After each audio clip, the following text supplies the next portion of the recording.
Great, we're recording. So good morning everyone and welcome to another interview, and I've got the pleasure of talking with Emma Selby today, and we're going to be talking about all things Kickstart. And now some of you, well, certainly a number of you will have come across this and possibly dismissed it when it first came out because there was a slight challenge with it, and I'll let Emma explain all the details. So I think to start with, I'll just let Emma explain who she is and what she does, and then we'll get into the details of that. So Emma, do you want to give a quick intro of who you are and what you do? Sure. Hi, Chris, and hi, everyone. Great to be talking to you today.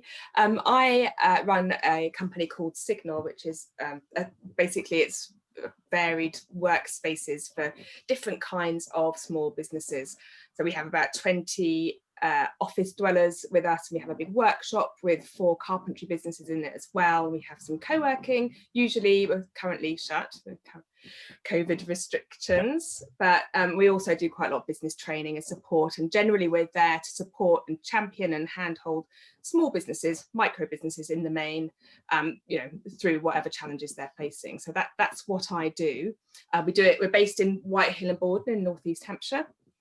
And we have quite a lot of dealings with the council and grants and so on in our role of supporting micro and small business at the moment. Mm-hmm. So I heard about the Kickstarter scheme, and it's right on our sweet spot really, because we work alongside the Regeneration Project in Whitehill and Borden, and one of our briefs is to support employment prospects in the area. So we are there to create jobs. We do that usually by growing small businesses, helping them to scale and take on their first, second, third employee. But this sort of fit right into it really, because the Kickstart scheme is an opportunity for all small businesses to take a young employee, 18 to 24, into their business for 6 months, basically risk-free, because the government are going to foot the bill for their wages, for any taxes. And not only that, they also give you a grant of £1,500 to set them up, whether that's setting them up at home with a laptop or a decent chair, or whether it's training or onboarding costs. So as a wraparound package, it's incredibly attractive for nearly all established small businesses. I mean, why wouldn't you? So we were really interested in that. We thought, brilliant, we'll get on top of that. And then, as you say, there was a great big barrier, which was that the minimum amount of employees you can ask for is 30. So like you and many other small businesses, we looked at that and went, oh, that's quite a lot of employees for a small business. So we've only got 6 employees of our own, or we're a team of 7. So we felt that 30 employees would be a little bit crazy, all under 24, outnumbered by 3 to 1 or more.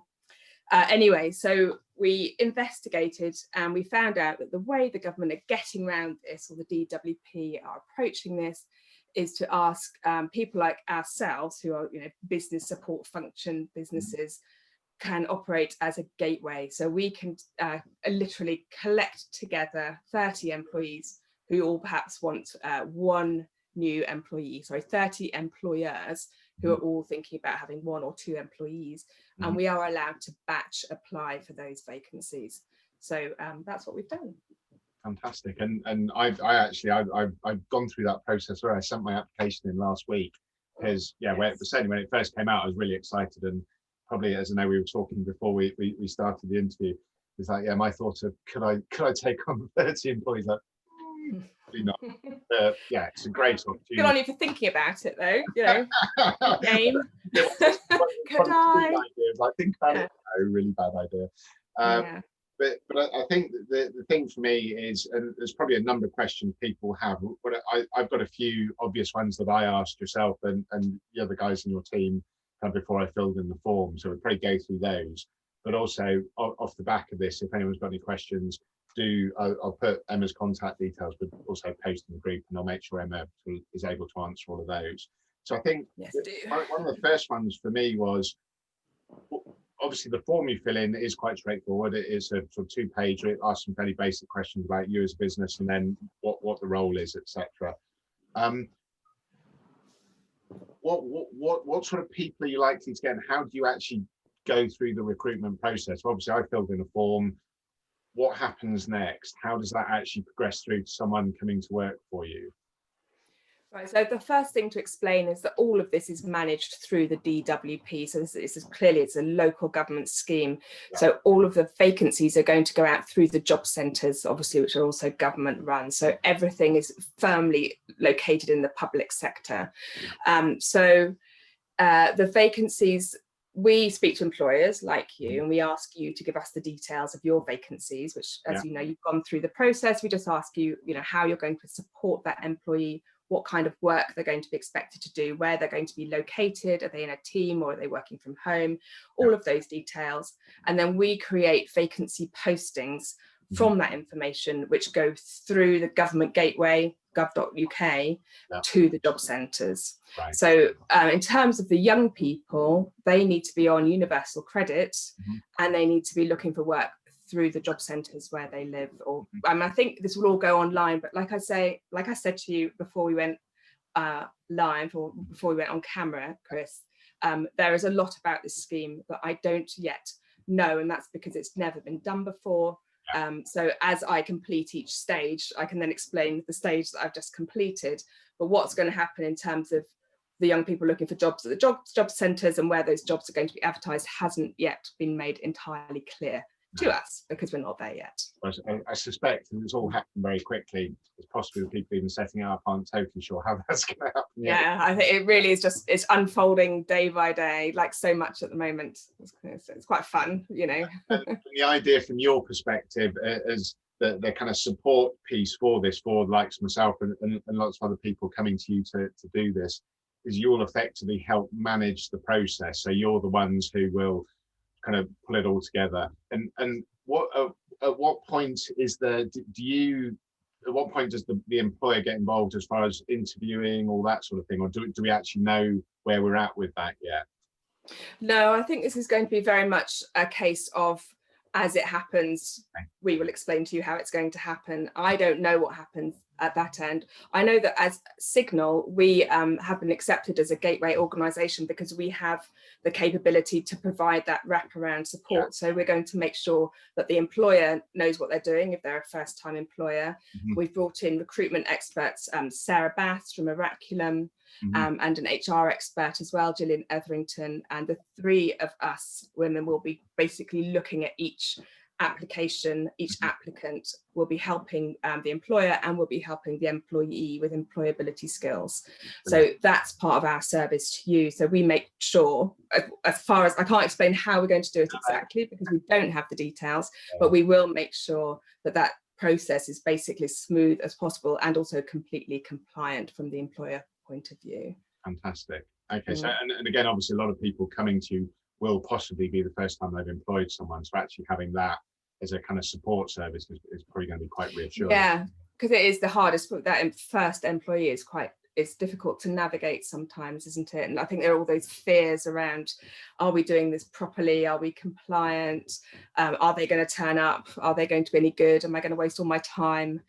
Are we going to do this correctly? And most business owners and employers are very conscientious and want to give their new employees the best experience possible, but without any experience of their own, that can be quite tricky. It can be a bit tricky on that one, absolutely. And again, I appreciate some of this you won't know, but the aim is that these people will be effectively employed for 6 months.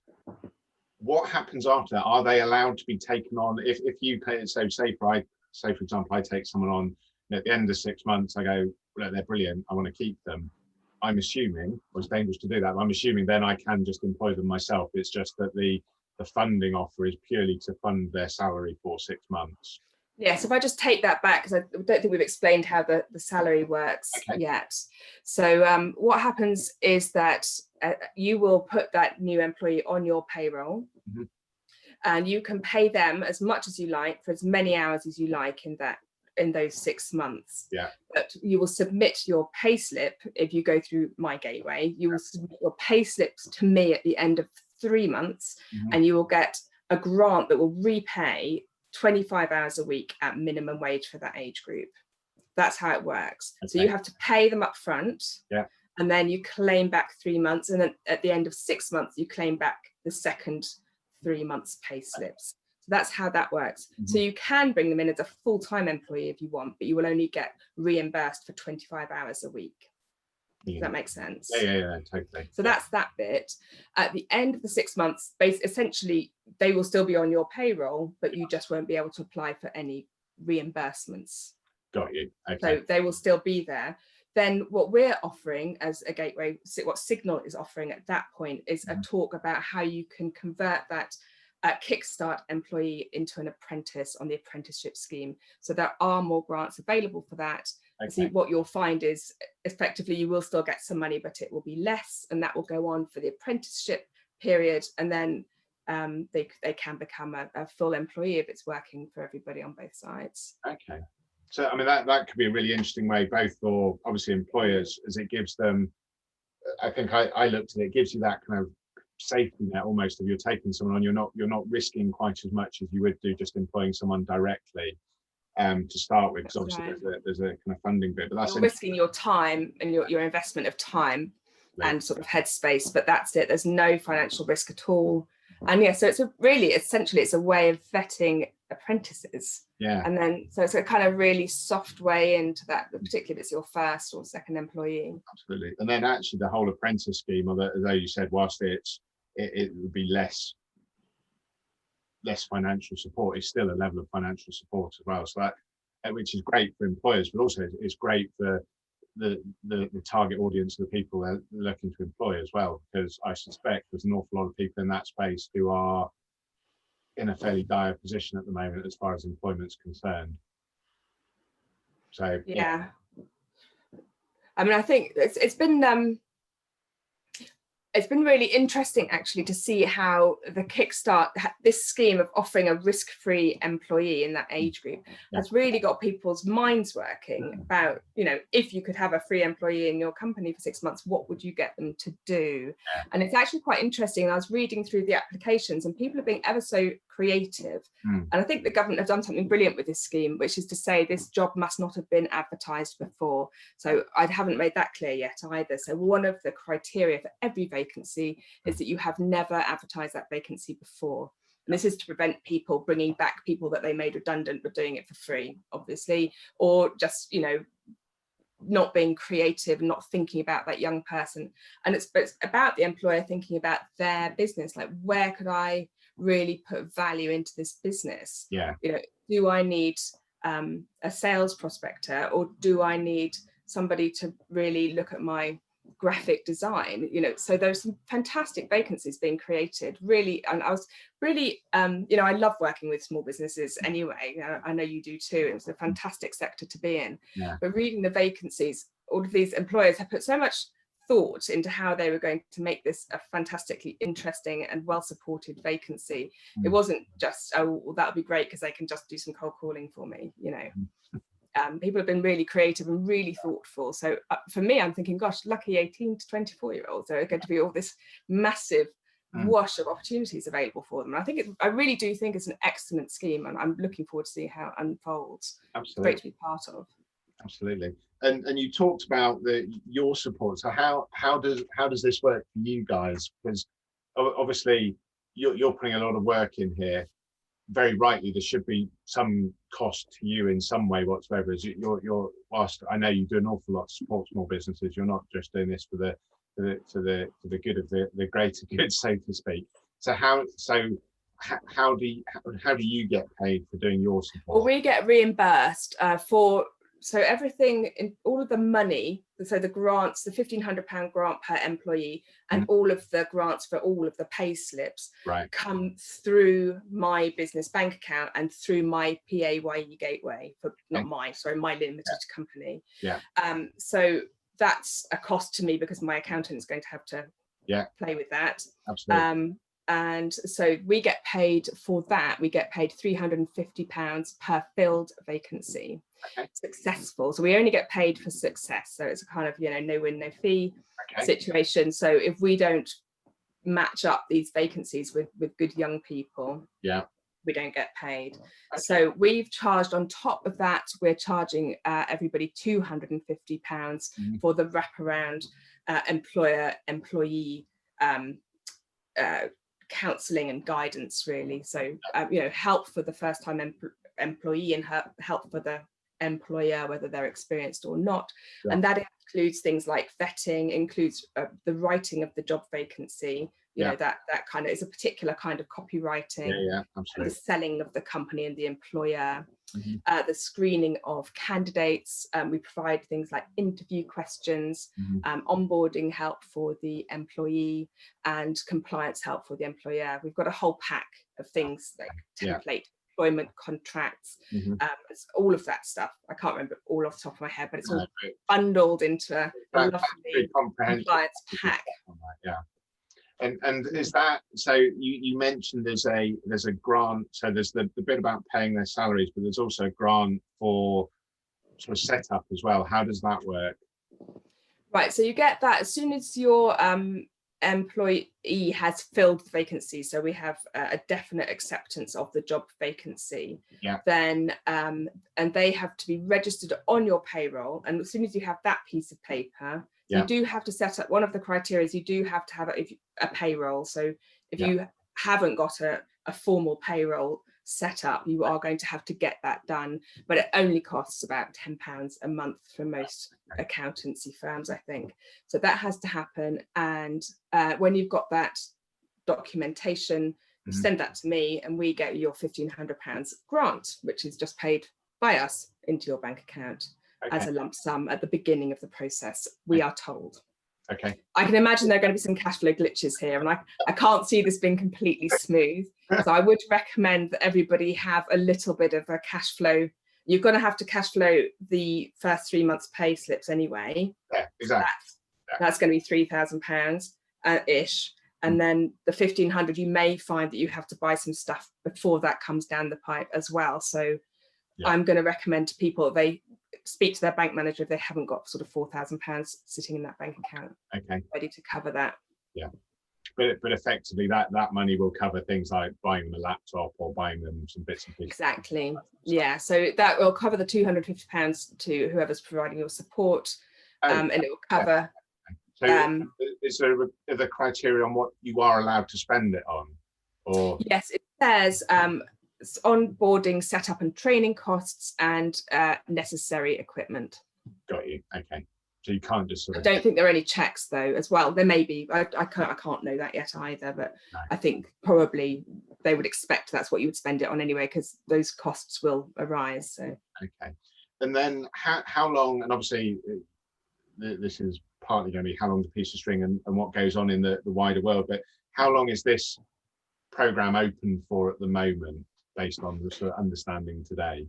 Well, it's currently open until December 2021, but we know, don't we, that things keep being extended or shortened. So, but the official date of this scheme ending is December 2021, which indicates that there's plenty of time. But I did write to all of the people that applied through us yesterday and just say, I wouldn't wait too long, because I think 2 billion sounds like an awful lot of money, but there are 5 million small businesses and some of them are applying for 30 vacancies. So if you do the maths, I don't think that money's going to last a terribly long time. No, absolutely. Okay. And is there, so if someone takes someone on, if they think this is fantastic, are you allowed to apply for more people if you then create extra roles? Are there any? As I understand it, I spoke to a lovely lady at the Chamber of Commerce who are also a gateway, because it's quite difficult to get information from the DWP at the moment. They are inundated. And they probably don't know the answers anyway. I don't know. I haven't had a chance to find out anyway. So sorry, I lost my train of thought there. What was I talking about? Just thinking. So if you've already, so for example, that's right. I think great, they're working pretty well. 3 months down the line, I go, can I apply? Am I allowed to apply for another one?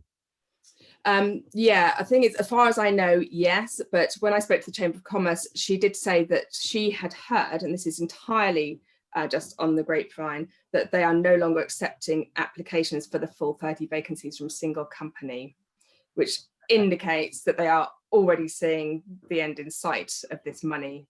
That's what it indicates to me anyway. So I would say yes is the answer, but at the same, as much like my answer to the last question, this money may well run out sooner rather than later. Exactly. We don't know what's going on, so we can only work off what we know today, really, can't we? So in very simple, practical terms, if someone's watching this and they go, okay, that sounds fantastic. I guess they've got two options there. They might still have a few questions, so get in touch with you or your team, and I'll make sure the contact on this so that people can do that. But if they're good to go, they just literally just apply. And I know I dealt with, I think, Claire, and literally just get sent a 2-page application form. So that's it. So yeah, if you've got less than 30 vacancies, fewer than 30, just contact me and you'll just get an email from us with all the information that you need to apply. Like you say, it's just a simple form. If you've got more than 30 vacancies, then you just apply directly through the .gov.uk. Just search. It's called the Kickstart scheme, not to be confused with the Kickstarter, which they release at the same time, which is completely different. So this is Kickstart. Okay. All the information on the website. Okay. What is Kickstarter? Is that something that, just so if someone comes across it, they go, no, I'm in the wrong? Yeah, the Kickstarter, the money's already run out. That was the one where the money ran out in about 15 minutes of the applications opening. So that was for a restart and recovery post COVID-19 for small businesses. Right. Anyone who's been impacted, of course, every single one of the businesses has. So there was a bit of a rush for that cash. Good stuff. So is there anything I haven't asked you? I know that's a sort of comfortable question, but is there anything you used to get asked and go, oh, Chris hasn't asked me this one? I think we've probably covered them. Well, the sort of frequently asked questions that I'm getting are, I've got a daughter, a nephew, somebody I know, I'd love them to work for me. How do I do that?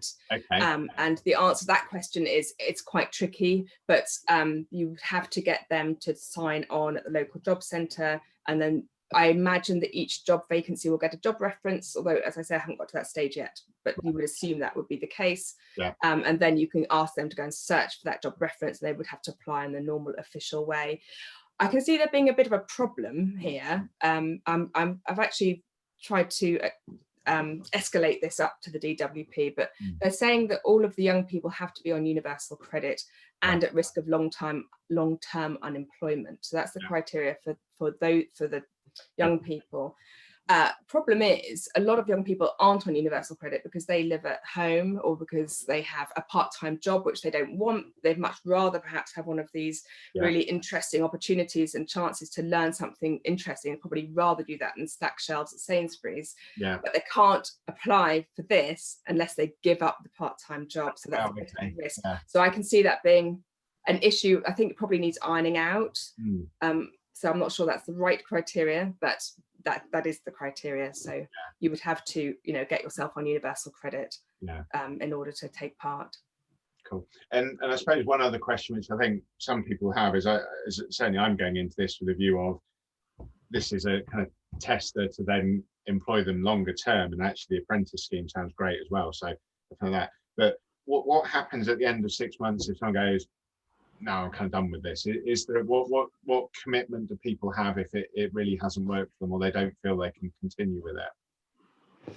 No commitment. There's literally no obligation whatsoever, and that's where myself and the recruitment and HR team would come in and just sort of work out a process. So if you said to us, look, it's really worked out with person A, but it just didn't work out with person B, then we would take two very different approaches. We would speak to both the candidates and both the young people and kind of work out what's best for them to do next on a case-by-case basis. So from a risk point of view, from a business, there's practically no risk. I mean, there's a minor cash flow challenge, but outside of that, there is no downside, is there? So it's a great opportunity. No, I mean, it could be that you get an employee who's like more trouble than they're worth. I mean, it happens. But like we will be standing by to help in that scenario, in that particular case as well. And you can get that in any way. And I know, I mean, years ago there was a similar-ish type thing where I know I had a couple of, I say kids, that's patronising, but they were kids compared to how old I am. But come through. They're all kids, Chris. They're all kids these days. Came through a similar sort of thing, and they were with us for 6 months. They were brilliant, and literally, I think both of them now working in pretty impressive jobs. But the particular scheme at the time was literally just for 6 months. There was no kind of they were then going on at that point. But you can get. I think the important thing with this is, whilst they're kids, they can be massively valuable to your business. They can bring some real insights, especially with some of the new technology stuff as well. I know I talk to some people and they're like, what will they know? It's like, actually, they can bring massive value to your business as well.